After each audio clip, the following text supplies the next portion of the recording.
Welcome to Square Notes, the Sacred Music Podcast. Your chance to learn about the teachings of the Catholic Church on sacred music, both in theory and practice. Through interviews, discussions, and music, your hearts and minds will be lifted up and better understand what it means to sing the praise of His glory. And now, your host, Dr. Jennifer Donaldson-Novitska. Hello, listeners, and welcome to Square Notes, the Sacred Music Podcast. My guest today is Professor Christopher Berry, an amazing choral conductor and organist who serves as the director of music at St. Stanislaus Oratory in Milwaukee, Wisconsin. We talk about tips and tricks for starting polyphony with your parish choir and developing their technique and repertoire as you progress. I'm delighted that Professor Berry will join us on our faculty this summer at the Catholic Institute of Sacred Music's Choral Institute, July 17th through the 21st, in person at St. Patrick's Seminary in Menlo Park, California. It's going to be a great week with 20 singers singing chant and polyphony for masses on campus, alongside those students in our composition seminar with Dr. Frank LaRocca that same week, and accompanied by the improvisations of students in the organ improvisation seminar also that week with Dr. Christoph Tietze. We'll tackle motets and polyphonic ordinaries from the classical polyphonic repertoire, as well as later and modern compositions. And we'll sing the proper chants of the Mass, all alongside time for fellowship, the sung office, and time for private prayer. I'll be sitting second chair to Professor Berry in that class, as the Institute focuses especially on preparing participating singers to continue on with this repertoire in their own parishes, either as choral members or through leadership positions, as we work on coaching singers on vocal and rehearsal technique. If you've been looking for some fresh ideas and practice as a choral singer or parish choir director, this is the class for you. More information is available at our website, catholicinstituteofsacredmusic.org. And we encourage you to apply soon as spots are filling up, especially as we offer free tuition this summer. An affordable room and board package is available for singers who wish to stay on campus during that week. catholicinstituteofsacredmusic.org. And now, on to the interview. Chris, it's so great to have you on the show. Thanks for joining me. Thanks. It's a pleasure. Thanks for having me.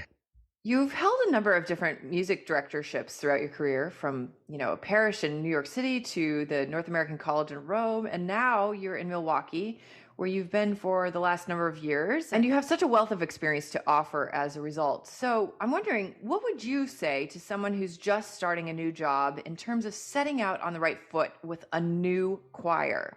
What do you tackle first? Is it the spirit of the group, vowel formation techniques, certain kinds of repertoire? What has worked with a new choir in your experience? Yeah, those are great questions. And sometimes I've jumped right into technical things right away, and that has more or less success. As I think back on the different positions that I've had, I think it's a great idea to explain your system and explain your goals very clearly. Because, as choral directors, there's many different techniques of choral direction as there are choral directors. And, sometimes new techniques can be off-putting to singers. But I think if they know what's behind the new techniques and what they can expect to achieve through using these techniques, they're much more amenable to taking them on. After explaining that and taking plenty of time to explain these things. So, we start a new position, or we start working with a new choir. And of course, we want to get into music right away. We're ready to turn this thing around and make the best music we can. And there's something to be said for showing the great music you can make right away. There is something to be said for that. So you might sing something like a well-known motet, Palestrina Sicut Cervus, right at the beginning of your first rehearsal, and try to conduct it and have the singer sing it like it's the first time that they've ever done it. But then take plenty of time, like to be prepared for the rest of the rehearsal to talk if need be. And also to explain fundamentals. So like depending on the choir we're taking over, we can take for granted that they have their fundamentals of singing and, what we used to call posture, all in place, but they may not. And it's hard once we get started and we launch to then take our foot off the accelerator and go back and talk about those fundamentals. So I think it's better to do it right at the beginning and just say, hey, look, for the first Sunday or two, we're not going to worry too much about a lot of high-powered repertoire. We're going to get these fundamentals down. Don't worry, the high-powered repertoire will come. That's great. So, what does your current rehearsal schedule look like with your parish choir, and how are you structuring your rehearsals now that you've been with your current choir for a few years at least? Yeah, so the current rehearsal schedule is not enough. I mean, it isn't not enough. I work in the traditional mass, and it's the same in the Novus Ordo. We have so much music to prepare that it feels like one rehearsal a week is not enough. And it's always felt that way for me. We have a weekly rehearsal on Thursday nights for 2 hours, which is all we get. And then we have 45 minutes to an hour of warm up on Sundays or feast days before we sing. And so how do we structure those? I do plan everything that we're going to rehearse fairly meticulously. So I have a working rehearsal order on my computer. It's a Google Doc. I'm constantly updating it. The choir sees it. We have a choir website they all have access to. So I know how many pieces, give or take, we can rehearse in 2 hours. When I was young, I used to allot a certain number of minutes per piece. And that's always a good thing to do, especially for beginning conductors. I did that for years. Have, first piece, 5 minutes. And it depends on the piece, of course, and also the priorities. In terms of priorities, I try to make sure that we rehearse repertoire that's coming up 3 weeks out. And that's old repertoire. That's repertoire that the choir knows. Just, 3 weeks out, we make sure and touch it to because I don't know if you've had these moments, but I have these moments with choirs all the time when we take out a piece that we've sung before, but it doesn't sound like we've sung it before. Yeah. We need those 3 rehearsals. So, but sometimes you touch that piece 3 weeks out and it seems like you just sang it. So that then you can put it away until right before the mass where you're going to sing it. But you've allowed yourself enough time to work on it if you need to. For new music, I try to start as far in advance as possible. And again, it seems like you can never start far enough in advance. But, for instance, we added a new Mass for Christ the King this past year, the Mozart Coronation Mass. And it's not the hardest Mozart Mass by any means, but it's challenging. So we started on in the first rehearsal in September, knowing that we had to sing it at the end of October. So we had a good 2 months on it. And, I planned which movements we were going to learn which week. And so we had a good flow. But, the more sort of sings you can get on a piece, the more comfortable volunteer singers are going to be, and the more they're going to own it, as it were, make it their own. Yeah, absolutely. I think there's nothing more terrifying to volunteers than being on the spot for rendering something in very short order. It's always so beautiful to come back to things that you've worked on before too, because it feels like maybe the problems that you had before with that piece just kind of melt away and they're automatically fixed sometimes. And it's so motivational for choirs. It happens. We call that the intercession of Saint Cecilia.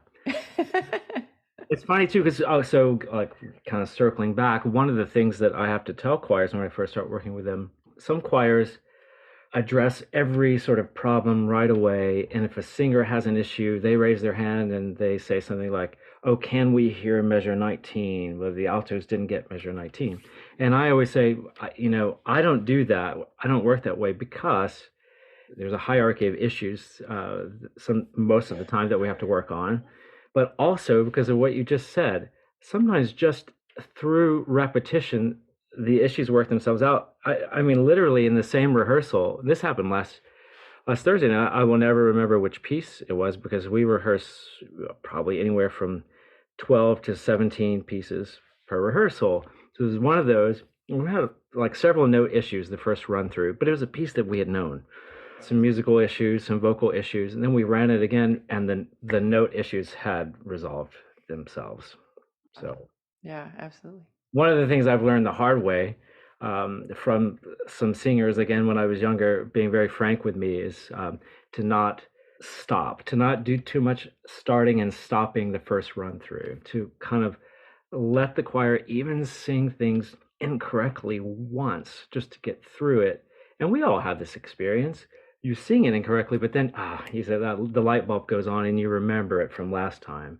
And then so the next time is going to be fine without the choir master having to say anything. Can you talk a little bit about warm-ups? What are 2 or 3 of your favorite warm-ups for amateur voices? Yeah, warm-ups. We always say, who's got time for that in church? In church choirs, we know how important they are. And of course, as we're studying choral conducting in school, our teachers tell us, the warm-ups are indispensable and you must do warm-ups. And that is true. When we're in an intense church choir situation, we don't have the same time, of course, that, let's say, a college choir or even a really good high school choir or a community course has to devote to warm-ups every week. I use pieces that we're working on, chants especially that we're working on, as warm-ups most of the time. It's actually a rare privilege when we can just take 5 minutes to talk about our body alignment, our posture. But we do that from time to time. In fact, just a couple of rehearsals, we had to cancel some rehearsals because of snow here in Wisconsin recently. So it had been a couple of weeks since we rehearsed. So this would be ideally what I would do. We took those first few minutes to transition from being normal people, walking around doing our jobs, speaking like we're speaking now, to being well-aligned singers. So, we pay attention to our bodies, and this can be done actually in about 30 seconds. We talk about our body alignment and being well supported on our feet, and we get that feeling really good. Then we sit, because we sit for most of the rehearsal, and we make sure that we feel that same alignment and that same physical support sitting that we felt when we were standing. And then we have to transition from doing what we're doing now to singing. So we do that, first of all, just at first, just breathing deeply for singing as opposed to speaking. And so that's a cue to, of course, take the breath lower, not just those quick sort of throaty breaths that we take to get through the next sentence when we're speaking. But that's already engaging the vocal mechanism, the breathing apparatus for the singers. And then again, we can take 30 seconds to just breathe in deeply. And most of the time I'll measure that. Breathe in deeply for, say, 4 counts. And then we'll hold that breath for 4 to 8 counts, which is great because, during that time, that's when the singers can really feel the abdominal wall engaging. They can feel this spaciousness, within themselves. And then we'll exhale for 4 counts, 8 counts, 12 counts, 16 counts on whatever consonant you pick. So there you go. In about 2 minutes, you've gotten the body aligned. You're singing, or you're breathing properly for singing. And then again, that once or twice a year, when I have time to do this, I'll devise some special warm-ups. But I think practically for week to week, the Marian antiphon, of course, for this time is Ave Regina Caelorum, right? So I might take a part of that chant, and probably just a part, to use as a warm-up. So it's already prayer, right? We sing it every week at the end of Mass. So we identify it as prayer. So we're entering the sacred space of our rehearsal. But at the same time, it does double duty as warming us up. So we can take Super omnes speciosa, or any part, and we can, start off whatever we want to do. If we're wanting to work on maybe, for instance, bringing head voice down into our chest voice, then we'll start higher on that and then descend on a little phrase by half steps. Or if we're wanting to kind of engage the body in our singing higher, so if we have issues, which I think often volunteer choirs do with singing on the breath, that is engaging the body in the singing, then we might start lower and then ascend on that little phrase. And so we've warmed ourselves up, but also we've started the rehearsal with unison singing, which to me is key. And obviously, we in our Catholic choirs regularly sing chant. But even if it's not a part of our regular diet, perhaps it should be, but even if it's not a part of our regular choral diet, it's still wonderful for warming up. A choir that can sing a good unison can sing anything well. It's set up to sing anything well. But a choir that can't sing a good unison, and when I say a good unison, I mean octaves too. So the ladies and the men singing together. That's a real challenge. And I know many colleagues shy away from it. They won't do it because they say that it can't be done in tune, but it can be. If you warm up in this way, or if you have, let's say, we'll take a phrase from one of the proper chants of the day to warm up. We will, through that, kill so many birds with one stone, so to speak. So we're rehearsing our music for the upcoming Sunday. We're warming ourselves up vocally, but we're also, like, maybe even more importantly than warming ourselves up vocally, we're warming our ears up. And, we're engaging our hearing from the very beginning, which is so important for choirs, obviously. Maybe even, as I say, more important than good singing is the good hearing. And so for me, I know that's a long-winded response to your question, but the best warm-ups are those warm-ups that are for church choirs that are able to address all of those issues and get all of those issues working before we start jumping into the polyphony of the rehearsal. Yeah. Yeah. It reminds me, even of my own collegiate rehearsals and my first experience with chant. I did not know any chant until I was in a secular university choir. And we sang Salve Regina and I think Victime Pascali Laudis as warm-ups for that very reason, these benefits of unison singing that you're talking about. And yeah, and even doing it at different pitches like you would a regular warm-up is really so And helpful. I think it would, yeah, absolutely. And I think it would be different if we were talking about a symphony chorus or a collegiate chorus or a community choir that needed to be performing, Elijah of Mendelssohn, or the complete Messiah of Handel, or something like that. Then we'd really need to work on some range extension, some martellato, different choral techniques. But and we will sing the Hallelujah chorus at Easter. But for most of our church choirs, we're not singing oratorio very often. So what I just said, the answer I just gave, is keeping in mind that the staple of our repertoire is chant and Renaissance polyphony. So let's dive a little bit more into working with amateur voices. What are some typical vocal problems that your choir members have had and that you found real success in working on with them technically? Yeah, I think the biggest issue is, I referred to it already, singing on the breath. And I think there's maybe some confusion as to what that means. But, singing off the breath is that sound that we'll hear a lot, like, or you mentioned Victime Pascali Laudes. Victime Pascali Laudes. That very light singing, which is kind of just from the throat, which is not engaging the full vocal mechanism. I just find that with most singers who even have a nice high school and collegiate experience sometimes, and who can sing, who can sight sing and sing chant decently, many of them still need to work on this. So Do you suspect that that's because of this early music ideal of sound that we have in our minds? Like we're all trying to sound like English boy choir sounds or something, and then we don't really have any instruction on what integrating singing on the breath that we might learn in a bel canto or classical technique, how to control that and sing more gently on that into that sound Yeah, world. I absolutely. You just summed it up.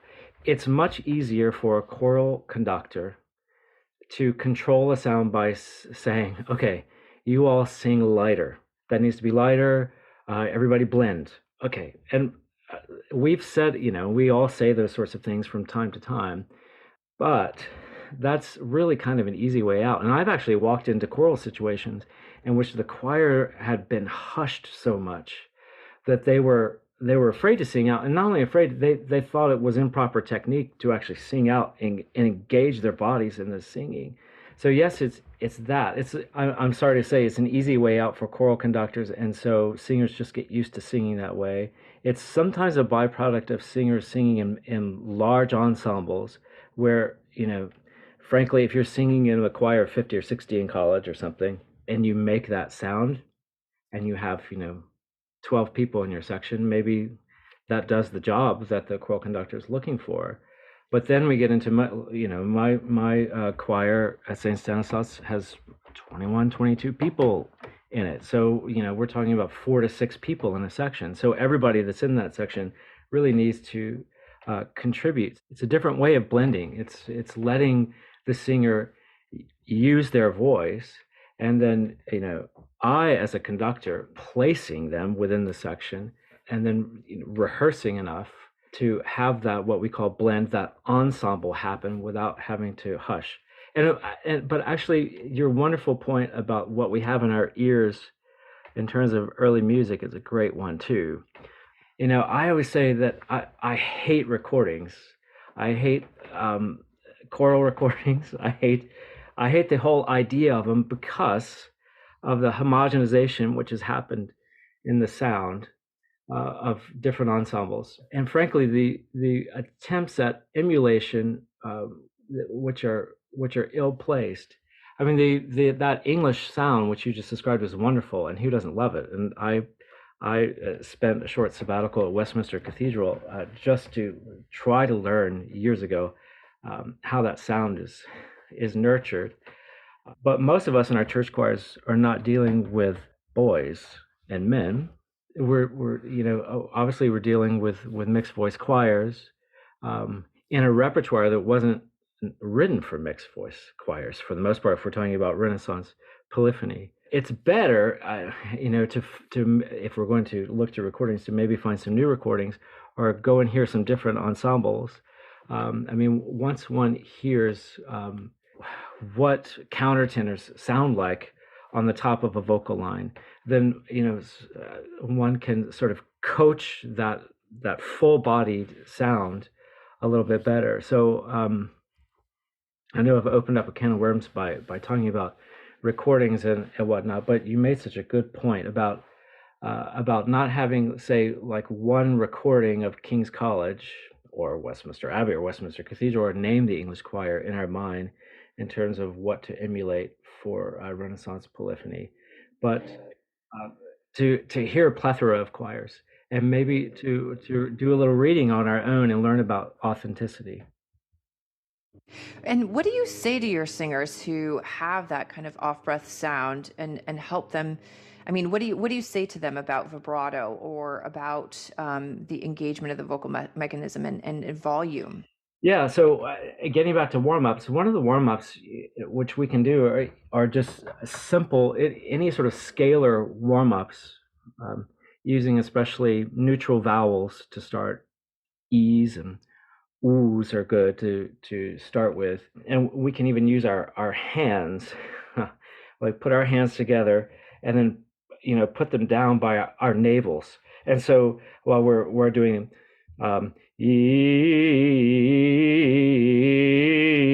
whatever we're doing, that's very simple warm up. We have our hands down there, and then I'll say, okay, bring them up to your throat. Well, we hear the difference right away, and the singer can hear the difference too. So, an example, of course, is worth 1,000 words. So we do that sort of thing in the warm-ups. I talk about singing on the breath a lot, just to remind singers. And then we offer free voice lessons, subsidized voice lessons for all of our singers in our choir. I have a wonderful associate conductor who's just a brilliant tenor, one of the best tenors I've ever heard. And so he gives voice lessons to anyone who has the time and is interested. And that enables the largest improvement in the sound. And then during the course of rehearsal, I really challenge in an encouraging way those singers who need it to engage their full vocal mechanism and to sing out. And so the singers learn that hopefully quickly that this is not a negative thing. This is a nurturing challenge. And so I think just by that, it takes a long time, but little by little, they gain the confidence that they need to be able to sing on the breath. Yeah. Well, now switching gears a little bit, but building on what you were talking about your associate director, you mentioned that he is a tenor, and I think he serves as your tenor section leader, right? But you also have other section leaders. How do you integrate, those sort of paid positions and leadership positions with volunteer positions? How does that work in your choir? Well, our section leaders are parishioners. So, we're a volunteer choir with professional musicians who are happy to sing in the choir, serving as our section leaders. And I think when that's the case, it works beautifully. One has to just investigate the situation when you go into a new situation to see, of course, what the expectations are. I've found that, there can be a suspicion of having paid singers, which I find odd because hopefully no one's surprised to know that I get paid to do my job. My associate gets paid. If we look back and we know a little bit of history, knowing a little bit of history solves so many problems. We can look back at the payroll of the Sistine Chapel Choir going back to Palestrina's time. So yes, all of those singers were paid, and this has happened throughout Europe for almost as far back as we have records of ecclesiastical singing. But there can be some skittishness about that, so one has to be careful. Then one has to determine what's the most important goal of this particular choir. Are they looking to sound great before anything? And in sounding great, they're opening that wide door of beauty. And so that's their goal. Or are they really focused on prayer? This is our corporate prayer. And of course, this should all be happening. But when you're new in a situation, to kind of figure out what the primary focus is, to determine the types of section leaders you might have. I encourage section leaders. I think most volunteer choirs are so happy to have section leaders. I've never heard from many volunteer singers who've said, I'm really upset you have this wonderful singer who always sings our notes and gives us vocal tips as we're in rehearsal and on whom we can always lean. Quite the opposite. I mean, usually they're quite thankful for that. So, but I'm sure that they're Catholic. Especially in my current situation, they're Catholic. They're parishioners, so that we know that we're all in this together, not only for a musical goal, but for our primary spiritual goal as well. Right. Can we talk about repertoire? You've been talking about some of these vocal problems, but then how you've worked with them, and then this added component of having the section leaders. So in that sort of situation, what are 2 or 3 of your favorite motets that you love to work on, if you were just starting a situation like that? Yeah, great question.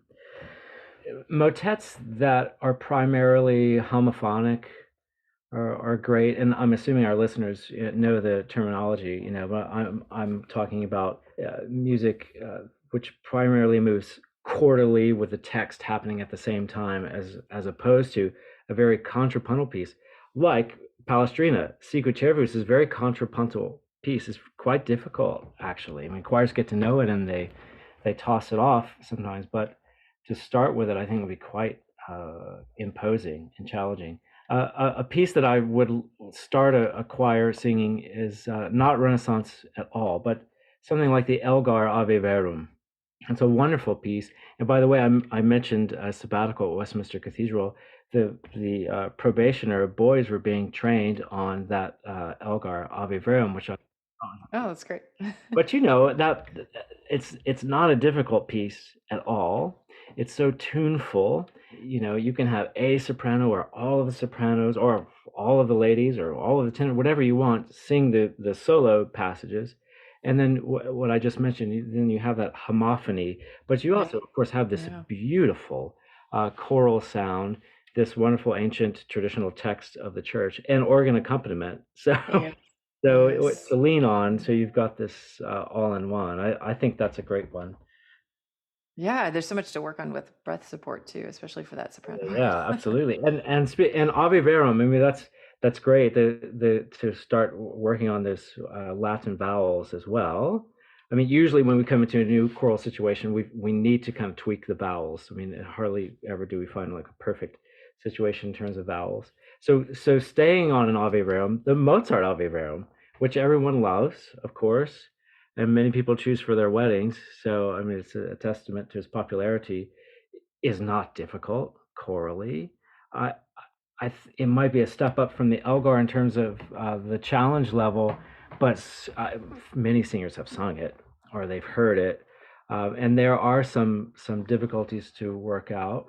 Some support challenges for sopranos and things. But again, these two pieces I'm talking about too can serve so many purposes too. So that's another thing to look for when you're looking for a beginning repertoire. You're going to be spending all this time building up the choir on this repertoire. It should be music that you can use all the time. Then you can get into, I know I've not mentioned Renaissance music. You have something like the O Bone Jesu, which has been attributed to Palestrina, which is really engineering, we think. But that's a good, also mainly homophonic piece, O Bone Jesu, which can be used, we think of it during Passion type perhaps, but it can be used at communion. You get a lot of good use out of that. I think that's a good beginning piece. That, and just in general, if you're in a place which will allow you to use falso bordone or faux bourdon, which we use a lot, there are settings which you can find online from the brilliant composers of the Renaissance, Victoria and Lotti and Viadana. So setting, your gradual verse, your Alleluia verse to falso bordone melody, which then repeats, every time you have something in mode 6. That can be, you use that mode 6 falso bordone. That can be a good way to get your polyphony going as well. And I've done all these things successfully, I think. Along the same vein, if your choir has never sung a polyphonic ordinary before, but let's say they've, got some motet repertoire under their belt, what's a good first polyphonic ordinary for you? Yeah, so the same criteria, homophony is our friend, and really accessible keys like G major is always good. So there's a Casali Mass in G, which the choir of St. Stanislaus was already singing when I arrived, and which we still keep as a part of the repertoire. And we sing at a lot of weddings, actually. So Casali Mass in G, it's not homophonic. There's true polyphony in it, but it's so tuneful, and you're looking for imitation that's somewhat predictable in a good way, that it's going where the ear expects and not in so many unexpected ways. There's another piece again which the St. Stanislaus Choir taught me. I did not know it before, but I would recommend it. The Casciolini Mass in A minor.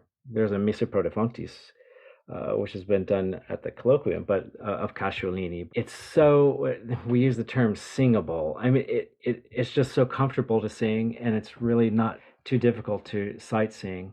Choirs love it, and you can sing it as often as you can stand it. We've also, then you can, when you want to start branching out into polyphony, there's a Victoria, Missa Octavitoni, or Missa Venetorum is sometimes called it, the hunting mass. It was written because the patron liked to go hunting, but also liked music, but he didn't want the music at mass to delay his hunting trips too much. So it's brief, and that's good. That's our friend. Brevity's our friend as we're first learning polyphonic masses.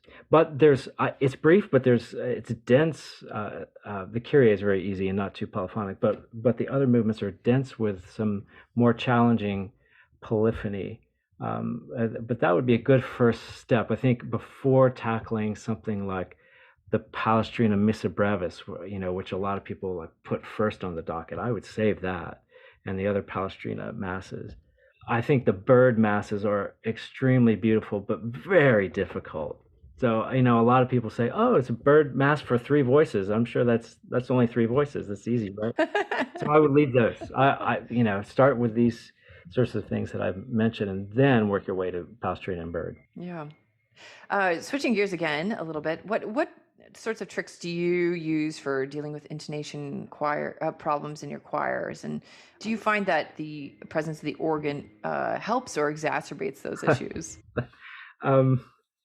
Yeah, sorry, I'm laughing because this is something that we talk about all the time. And actually, we talk about temperament all the time. Not the temperament of the singers, but the temperament of the organ. I'm always one that's decrying equal temperament. Of course, most organs, most pianos, of course, are tuned in equal temperament. But choirs don't sing in equal temperament. So this is something that choir masters and organists and even singers need to be aware of when we're talking about doing repertoire with the organ.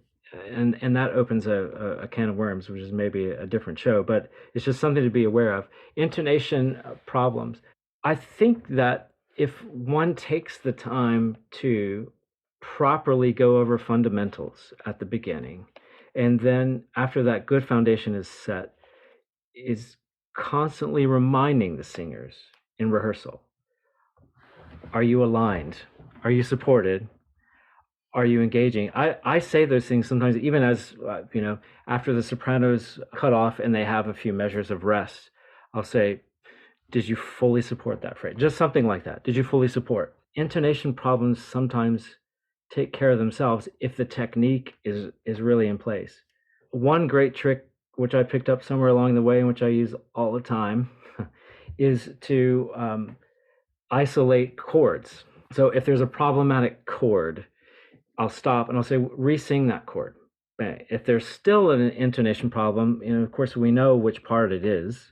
And it's usually the part that's singing the third. Although, depending on things, it could, whatever. We know the part that it is. I'll say, I'll stop. And the parts that are good, say, just for example, say the basses and altos are singing an octave. And if they're doing pretty well, I'll have them sing their chord. And then if we need to tweak the octave, we do. But during that time, the other parts are hearing that octave. And then I'll say, okay. So say that's a C, and the tenors are singing the fifth, which often happens, maybe a G. So we'll want to make sure the octaves in the fifth are set first. And many times that fifth will be sung low. So we'll have the tenors sing that and then adjust that and make sure that fifth is high enough, which, by the way, is a problem with equal temperament because all the fifths are low. So we're doing this obviously without keyboard. We're using our ears to tune. And then that really sensitive third from the sopranos happens next. But they're listening to this by now tuned sound, and then they can place the third exactly where it needs to be. And I don't find that I have to say, okay, now remember, a third in just intonation is a little bit lower than you don't say that. The ears do it, with no words needed. I say 99% of the time they come after having missung the third in context. After doing this chord building, they come in and the pitch is perfect. And when I describe it, it seems like this takes a long time. This takes 10 seconds. Re-sing that chord, basses and altos. Okay, tenors, remember the high fifth? Let it lock in. Sopranos. Okay, now back up and we start at the beginning of the phrase and we sing that phrase and we make sure that tuning locks in context. And tuning issues are so much of the time vocal issues anyway. So as you get to know your singers and where they have what we used to call breaks in their voice or vocal transitions, like the note B for sopranos, we'll just expect some tuning issues around that. If we have a piece that's going to be hanging around that transition area, we'll try to do a warm up. And the choral director's thought of all this. He hasn't said, or she hasn't had to say this to the choir, but he or she has thought about this in advance. And in this warm up that we talked about earlier in our program, guess what? I already addressed this because I hovered around that break point and we warmed up on it and we got it in tune. This is a long answer too, but the other thing I would say that I just think is crucial. I've been guilty early in my career, and I know other conductors who, as soon as the tuning starts to go, they stop the choir and they will not allow it to go out of tune. I have, in my old age, I've learned to sing through some intonation troubles and just to let the choir hear it. You don't let it go on for the rest of the piece, but sing through to the next, section or something like that. Stop. By that time, most of your choir realizes what's going on anyway. And then it's key not to berate the choir for being out of tune, but to be able to diagnose the problem and then give a prescription for the solution. And then the intonation problems are not problems at all. Right. This is an unrelated sort of repertoire, relatively speaking. What role does vernacular hymnody play, if any, in your current repertoire and rehearsal lineup? Is it just something that you occasionally use and just sing it, let people find their own parts with the organ, or how do you do that? Yeah, it's something that we occasionally use now, though in the past it's been, of course, a staple. When I've worked at Novus Ordo parishes, we occasionally use it. During Passiontide, we're singing 2 English hymns at the beginning and end of Mass.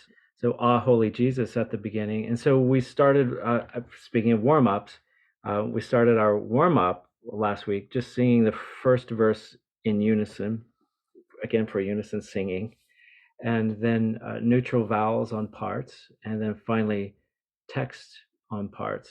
I always say I'm really grateful I no longer have to sing very much in English, because English is so difficult to sing. Yes. I realize how difficult English is, and Latin is so much easier. At the same time, though, even for our Latin Mass choir, if you choose to worship in Latin, basically, there's nothing like singing in one's own language to engage spiritually. So, I do find that in invocation, I call it, at the beginning of rehearsal, I do try to make, again, because we don't have a lot of time in our rehearsal, I don't really have a spoken prayer, but I try to have either a vernacular hymn or a Latin chant that is that invocation.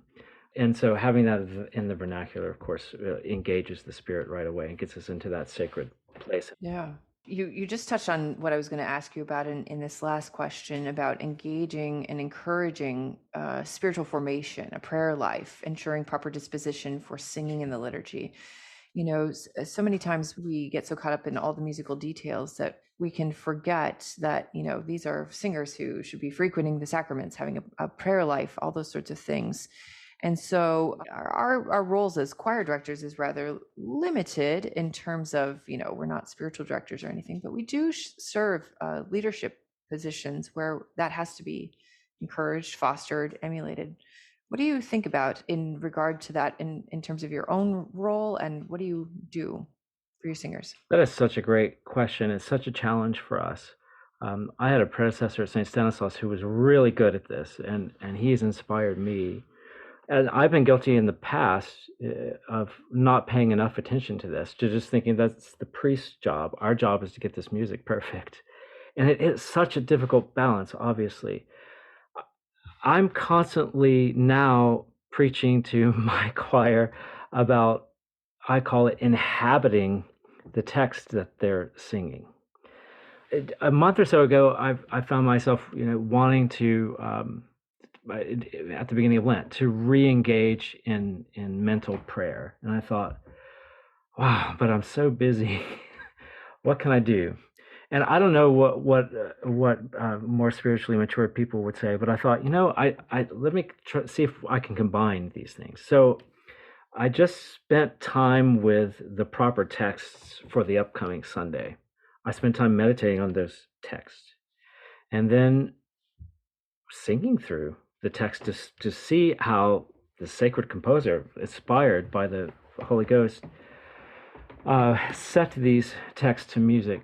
And for me, that technique paid great dividends. I remember spending like 45 minutes on the introit one day for the upcoming Sunday. And of course, that means we as singers always have to be in advance of what's coming up in the liturgy, but we are anyway in terms of what we're preparing in our rehearsals.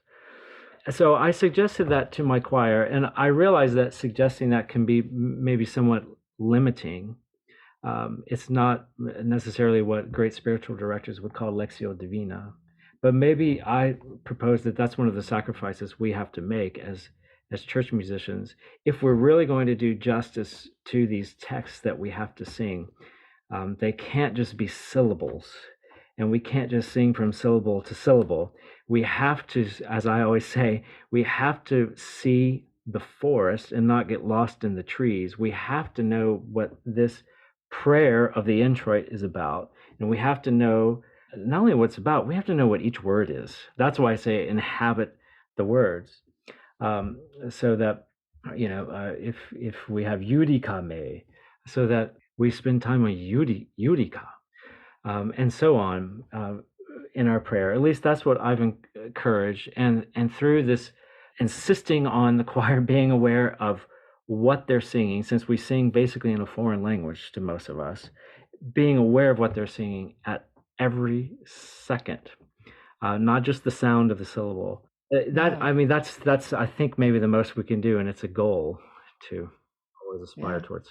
That's great. It reminds me of, we talk about this a lot with the seminary schola, that, in their formation at that point in their life, they're never going to be in the choir for the rest of their life. They're going to be at the altar, but they have to learn how to pray in the midst of activity, because the celebration of the Mass, they're going to have all sorts of details, personnel, people to take care of, things that they're thinking about spiritually and just practically, and to enter into the prayer. So, that exit from just sitting in the pew to that active spirituality reminds me a little bit of, the example of Mother Teresa, that they do so much, those sisters do so much, but they have like that inhabitation of the prayer world, inhabitation of the gospel, of through contemplation in a time set aside, to be able to do that in a way in which they're fully present to the people they minister to.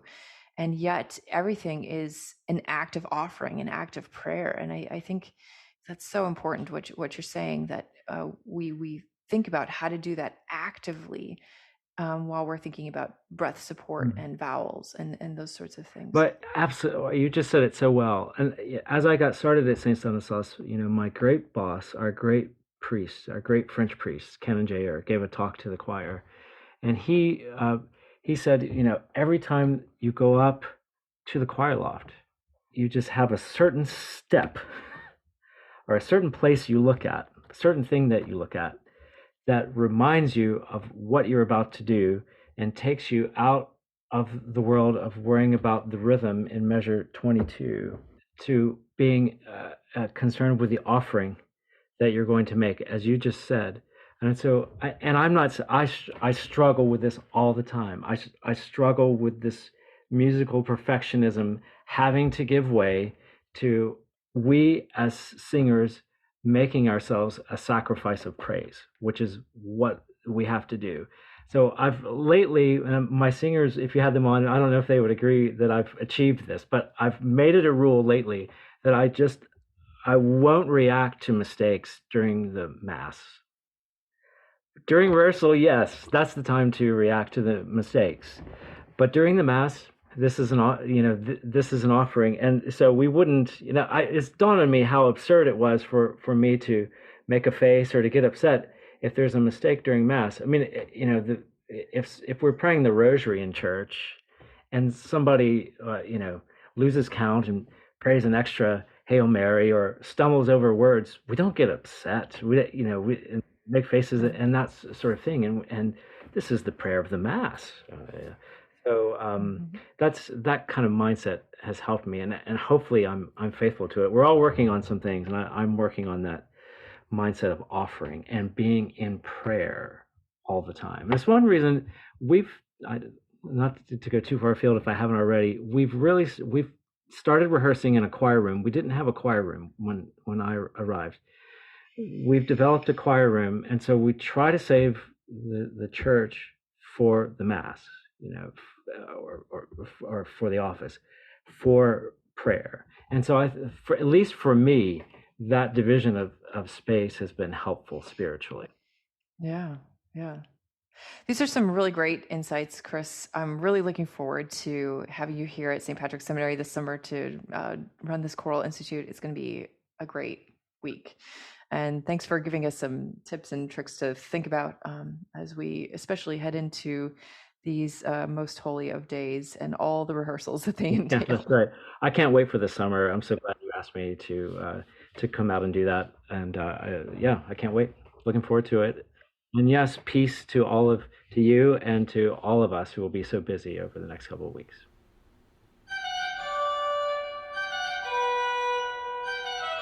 We hope you've enjoyed listening to Square Notes, the Sacred Music Podcast with Dr. Jennifer Donaldson-Nowicka.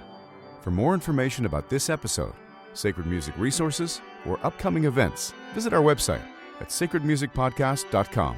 You can subscribe to our podcast on iTunes, Stitcher, YouTube, or your favorite podcast app. If you enjoy our podcast, please write us a review on iTunes. This improves our iTunes ranking and helps others find out about the podcast. The music you heard at the beginning of this episode is Hec Dies by William Byrd, sung by the London Oratory Schola Cantorum Boys Choir, directed by Charles Cole from the CD Sacred Treasures of England. The music at the conclusion of this podcast is from the Prelude and Fugue in G major, BWV 550 by Johann Sebastian Bach, performed by Jennifer Donaldson-Nowicka. We look forward to having you join us next time, and until then, may we sing the praise of His glory.